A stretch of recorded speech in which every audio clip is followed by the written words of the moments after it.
People laughed when they heard it. Some shook their heads. Others smirked and said it out loud, without shame.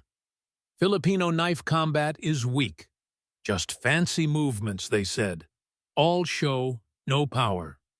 In a world obsessed with brute force and loud dominance, subtlety is often mistaken for weakness.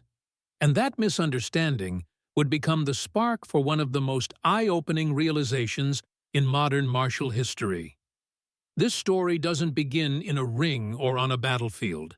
It begins in villages, in narrow paths between rice fields, in fishing towns where survival depended on awareness, timing, and respect for danger. Long before cameras, long before competitions, long before the word martial art was ever attached to it, Filipinos were already living with the blade as a part of daily life. The Philippines is an archipelago of over 7,000 islands. For centuries, communities were separated by water, language, and culture. Conflict didn't always arrive as full-scale war. Sometimes it came as raids, sometimes as personal disputes, sometimes as resistance. In those moments, people used what they had: farm tools, short blades, bolos, knives that weren't designed for sport or ceremony, but for real life. Filipino blade traditions were never built to impress an audience. They were built to end danger quickly. That mindset shaped everything. Movements were compact. Footwork was efficient. Nothing was wasted. If it looked simple, it was because simplicity worked. But when modern observers first encountered Filipino knife systems, many missed this point. They compared it to flashier styles. They looked for dramatic stances and big movements. They expected rigid forms. What they saw instead felt casual, relaxed, almost deceptive. And so the jokes started. In gyms, in online forums, in casual conversations, the dismissive comments spread. It wouldn't work in real life. Too soft, too traditional. The blade arts of the Philippines were judged through lenses that never belonged to them. Then something changed. Military trainers began paying attention. Law enforcement units started asking questions, not because of tradition, not because of history, but because of results. When pressure testing began, when scenarios became unpredictable, when chaos replaced choreography, Filipino blade concepts kept showing up where others failed. What shocked people wasn't aggression. It was control. Practitioners weren't charging forward wildly. They were managing distance, reading intent, ending encounters before they escalated. Observers started noticing something uncomfortable. The movements they once mocked were designed to deal with fear, adrenaline, and uncertainty. Filipino knife combat was never about looking strong.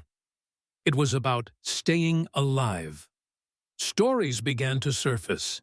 Accounts from soldiers who trained in multiple systems and found Filipino blade work uniquely adaptable. Officers who said it changed how they understood range and timing.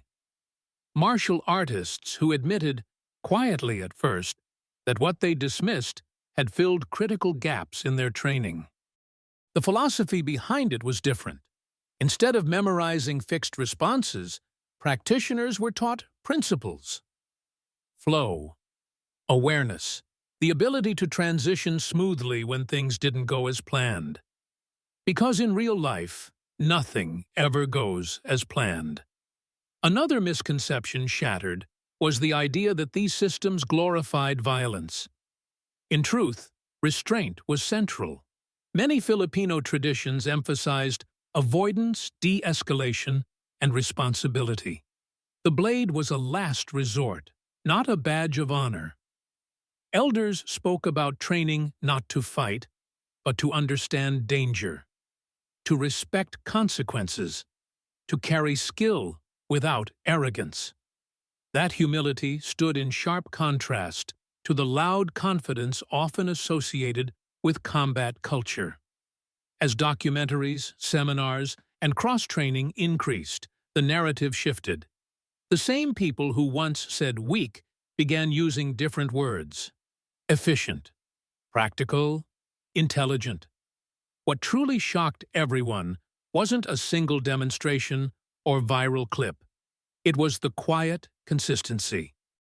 Across environments, across cultures, across professions, the principles held up. Filipino knife combat didn't need to shout. It didn't need to prove itself in spectacle. Its strength was already built into its design. Today, its influence is everywhere, even when uncredited. Concepts of angle control, weapon awareness, and adaptive movement have seeped into modern training worldwide. Many don't realize where these ideas came from, but those who know, know. This is not a story about dominance. It's a story about misunderstanding, about how something ancient and grounded was nearly dismissed because it didn't fit modern expectations. They said Filipino knife combat was weak. What happened next wasn't loud. It was undeniable.